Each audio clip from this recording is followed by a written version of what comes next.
Hello students, আমি Nitish sir জ্ঞানজ্যোতি coaching সেন্টারের পক্ষ থেকে তোমাদের প্রত্যেককে জানাই স্বাগত।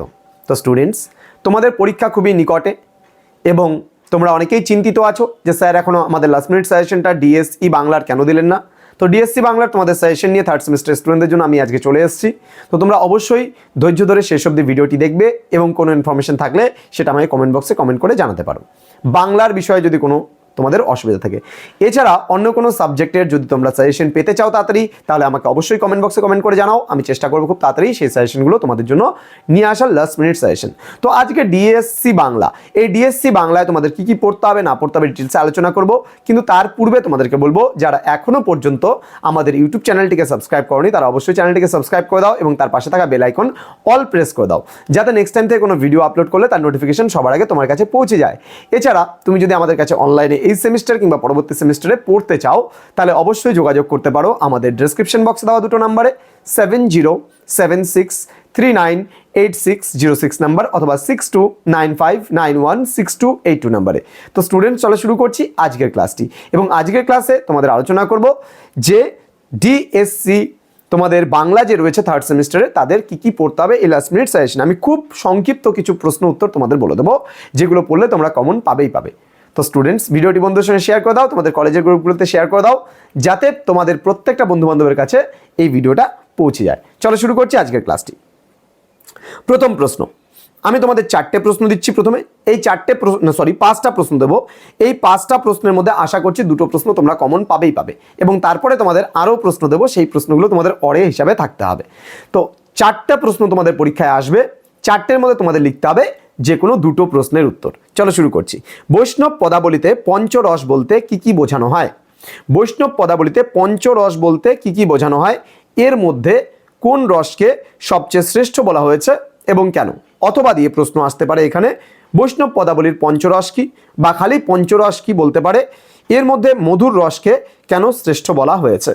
এই প্রশ্নটা তোমরা একটু লিখে নিতে পারো। আবারও বলছি, বৈষ্ণব পদাবলীতে পঞ্চরস কি কি, এর মধ্যে মধুর রসকে কেন শ্রেষ্ঠ রস বলা হয়, বা বৈষ্ণব পদাবলীতে পঞ্চরস কি, তোমার কোন রসকে শ্রেষ্ঠ বলা হয় এবং কেন বলা হয়?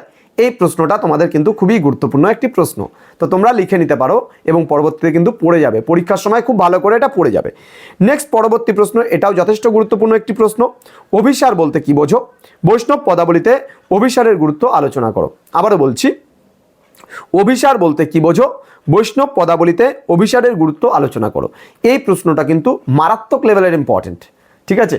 মারাত্মক লেভেলের ইম্পর্টেন্ট প্রশ্ন, তোমাদের খুব ভালো করে পড়তে হবে যেন পরীক্ষায় তোমরা এই জায়গাটাতে কমন পেতে পারো।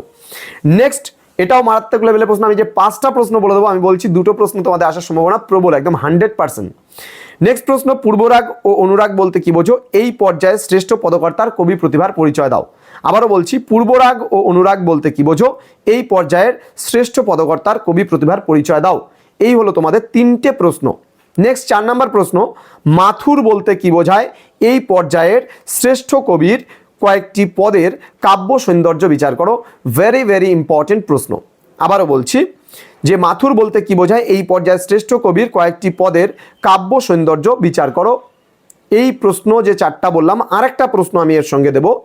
বৈষ্ণব পদাবলীতে গৌরাঙ্গ বিষয়ক ও গৌড় চন্দ্রিকা পদ বলতে কি বোঝানো হয়? আবার বলছি, বৈষ্ণব পদাবলীতে গৌরাঙ্গ বিষয়ক ও গৌড়চন্দ্রিকা পদ বলতে কি বোঝানো হয়? উভয়ের পার্থক্য দেখাও এবং গৌড়চন্দ্রিকা পর্যায়ের শ্রেষ্ঠ কবির কৃতিত্ব আলোচনা করো। এই যে পাঁচটা প্রশ্ন আমি বলে দিলাম, এই পাঁচটা প্রশ্নের মধ্যে তোমাদের একেবারে দুটো প্রশ্ন কিন্তু মারাত্মক লেভেলের ইম্পর্টেন্ট আসবেই, ঠিক আছে? আসবেই এখান থেকে প্রশ্ন, আমি বলে দিচ্ছি। আচ্ছা, নেক্সট আমরা চলে আসবো পরবর্তী লেভেলের যে প্রশ্নগুলো। অবশ্যই তোমরা ব্যাকআপে পড়ে যাবে, কারণ ব্যাকআপে পড়ে না গেলে বাই চান্স যদি এগুলোর মধ্যে থেকে বাই চান্স কথাটা বলছি, বাই চান্স যদি না আসে তাহলে কিন্তু অবশ্যই আমরা যেন ব্যাকআপে লিখতে পারি তার ব্যবস্থা আমাদের কিন্তু অবশ্যই করে যেতে হবে। প্রশ্ন নম্বর 6, বৈষ্ণব পদাবলীতে প্রার্থনা বলতে কি বোঝায়? এই পর্যায়ের শ্রেষ্ঠ কবির কবি কৃতিত্বের পরিচয় দাও। ভেরি ভেরি ইম্পর্টেন্ট প্রশ্ন। নেক্সট, ভাবোল্লাস ও ভাব সম্মিলন কি? এই পর্যায়ের শ্রেষ্ঠ কবির কবি প্রতিভার পরিচয় দাও। এবং প্রেম বৈচিত্র্য ও আক্ষেপানুরাগ বলতে কি বোঝো? এই ধরনের পদ রচনায় কবি চণ্ডীদাসের কৃতিত্ব আলোচনা করো। এই প্রশ্নটাও কিন্তু তোমরা খুবই ভালো করে পড়ে যেতে হবে। এইবার আমরা লোক সাহিত্য থেকে কিছু প্রশ্ন নিয়ে আলোচনা করব। লোক সাহিত্যের যে প্রশ্নগুলো সেগুলো হচ্ছে, লোক সাহিত্য প্রবন্ধে লেখক যে চিরকালের স্মৃতি খুঁজে পেয়েছেন তা আলোচনা করো। দেখো, লোক সাহিত্য থেকে তোমাদের একটা প্রশ্ন কিন্তু দেবেই দেবে। সুতরাং লোক সাহিত্য কি বললাম, প্রবন্ধে লেখক যে চিরকালের স্মৃতি খুঁজে পেয়েছেন তা আলোচনা করো। পরবর্তী প্রশ্ন, লোক সাহিত্য প্রবন্ধে লেখক রবীন্দ্রনাথের যে মনোভাবের পরিচয় পাওয়া যায় তা আলোচনা করো। আবারও বলছি, লোক সাহিত্য প্রবন্ধে তোমার হচ্ছে রবীন্দ্রনাথের যে মনোভাবের পরিচয় পাওয়া যায় তা আলোচনা করো। পরবর্তী প্রশ্ন, ছেলে ভুলানো ছড়া প্রবন্ধে রবীন্দ্রনাথ ঠাকুর বাংলা ভাষায় ছেলে ভুলাইবার জন্য যে সকল ছড়া প্রচলিত আছে বা সেগুলির মধ্যে যে সহজ সরল স্বাভাবিক কাব্যরস ফুটে উঠেছে তার পরিচয় দাও। এই কটা প্রশ্ন তোমাদের আমি দিলাম, 10 থেকে 11টা প্রশ্ন। এই কটা প্রশ্ন তোমাদের লাস্ট মিনিট সাজেশনে কিন্তু থাকছে। নেক্সট আমরা চলে আসবো 6 নম্বরের প্রশ্নগুলো। 6 নম্বরের প্রশ্নগুলোতে বেশিরভাগই কিন্তু তোমাদের বৈষ্ণব পদাবলীর যে পদগুলো আছে সেই পদগুলো কিন্তু লাইন তুলে প্রশ্ন দেবে। যেমন উদাহরণস্বরূপ আমি বলছি, অব মথুরাপুর মাধব গেল কোন পর্যায়ের পদ, উদ্ধৃতাংশর তাৎপর্য লেখো। ভেরি ভেরি ইম্পর্টেন্ট, অব মথুরাপুর মাধব গেল। পরবর্তী প্রশ্ন, অমিয়া সাগরে স্নান করিতে সকলেই গেল ভেল। ভেল শব্দটির অর্থ কি, উদ্ধৃত অংশটির তাৎপর্য বিশ্লেষণ করো।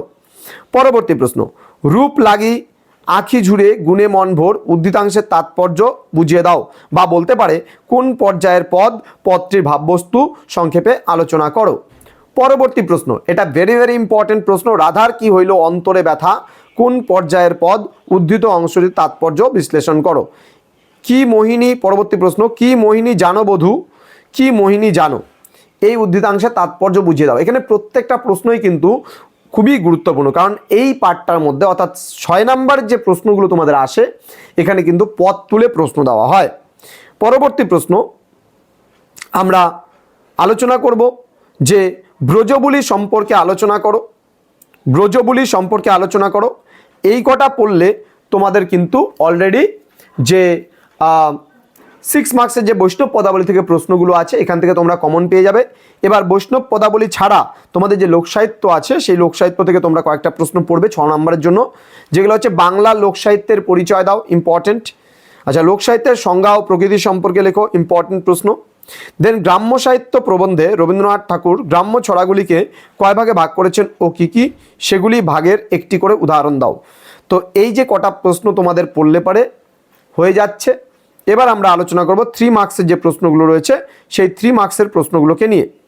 এবার 3 মার্কসের প্রশ্নগুলো আমি আলোচনা করার পূর্বে তোমাদেরকে বলবো, দেখো সবথেকে বড় কথা হচ্ছে তোমাদের কিন্তু পদগুলোকে খুব ভালো করে পড়তে হবে যদি 3 এবং 6 মার্কসেরগুলো কমন পেতে চাও।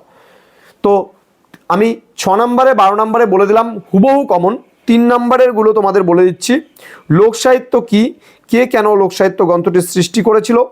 পরবর্তী প্রশ্ন, বাংলা লোকসাহিত্যের কিছু উদাহরণ দাও। দেন বাংলা লোকসাহিত্যকে কয়টি ভাগে ভাগ করা যায় ও কি কি। দেন লোকসাহিত্য গ্রন্থে কোনো চিরন্তন তত্ত্ব আছে কি, আলোচনা করো। দেন লেখক কেন লোকসাহিত্যের ছড়াগুলিকে শিশু সাহিত্য হিসাবে নির্বাচন করেছেন। পরবর্তী প্রশ্ন, লেখক কেন লোকসাহিত্যের ছড়া, এটা গেল সরি, তাতলো সৈকতে বাড়িবিন্দু সম সুতমিত রমণী সমাজে। আবারও বলছি, তাতলো সৈকতে বাড়িবিন্দু সম সুতমিত রমণী সমাজে, এই পদটি কার লেখা, কোন পর্যায়ের পদ, উদ্ধৃত অংশটির তাৎপর্য বিশ্লেষণ করো। খুবই গুরুত্বপূর্ণ প্রশ্ন। দেন মন্দির বাহির কঠিন কবাট, উদ্ধৃত অংশটির তাৎপর্য বিশ্লেষণ করো, ইম্পর্টেন্ট প্রশ্ন। দেন কণ্টক গাড়ি কমল সম পদতলে, লিখে নাও পদগুলো, আমি বারবার করে বলছি পদগুলোকে বারবার করে বলছি লিখে নাও, নাহলে কিন্তু প্রবলেম হবে। দেন নটবর গৌরকিশোর কাকে বলা হয়েছে, নটবর গৌরকিশোর কাকে বলা হয়েছে, কেন বলা হয়েছে, ঠিক আছে। আচ্ছা, দেন বলছে বধূ কি, মানে বধূ কি আর বলবো আমি, বধূ কি আর বলবো আমি, উদ্ধৃতাংশের তাৎপর্য বুঝিয়ে দাও। আচ্ছা, দেন তোমাদের পাঠ্যে রবীন্দ্রনাথ ঠাকুরের লোকসাহিত্য গ্রন্থটি কবে প্রকাশিত হয়েছিল, এই গ্রন্থে মোট কয়টি প্রবন্ধ আছে, এর মধ্যে প্রথম প্রবন্ধটির নাম কি। পরবর্তী প্রশ্ন, ছেলে ভুলানো ছড়া প্রবন্ধে রবীন্দ্রনাথ ঠাকুরের দোল দোল দোলনী ছড়াটির যে ব্যাখ্যা দিয়েছেন তা বিবৃত করো। তো এই যে কটা আমি প্রশ্ন দিলাম, এই কটা প্রশ্ন পড়লে তোমাদের কিন্তু আর বাইরে থেকে কোনো কিছু পড়তে হবে না স্টুডেন্টস। তো লাস্ট মিনিট সাজেশন তোমরা অনেকদিন ধরেই আমার কাছ থেকে চাচ্ছিলে, তো আমি তোমাদের লাস্ট মিনিট সাজেশনটা দিয়ে দিলাম। তোমরা খুব ভালো করে প্রিপারেশন নাও, খুব ভালো করে পড়ো, যাতে তোমাদের পরীক্ষাটা ভালো হয়। এবং পরীক্ষায় একটা জিনিস, হ্যাঁ, পুরো ফুল মার্কসের কিন্তু উত্তর করে আসতে হবে। তোমাদের 60তে পরীক্ষা হয়, 60 মার্কসেরই পুরো উত্তর করে আসবে। তো স্টুডেন্টস, তোমরা প্রত্যেকেই ভালো থেকো, সুস্থ থেকো। আর হ্যাঁ, পরবর্তী সেমিস্টারে যদি আমাদের কাছে পড়তে চাও অনলাইনে, তাহলে আগের থেকে অন্ততপক্ষে যোগাযোগ করো, একদম লাস্ট মুমেন্টে নয়। দেখা হচ্ছে তোমাদের সঙ্গে পরবর্তী ক্লাসে। তোমরা প্রত্যেকেই ভালো থেকো, সুস্থ থেকো। আর হ্যাঁ, আমাদের কন্ট্যাক্ট নাম্বার ডিটেলস দেওয়া আছে। Thank you so much, thanks for watching after all, thank you.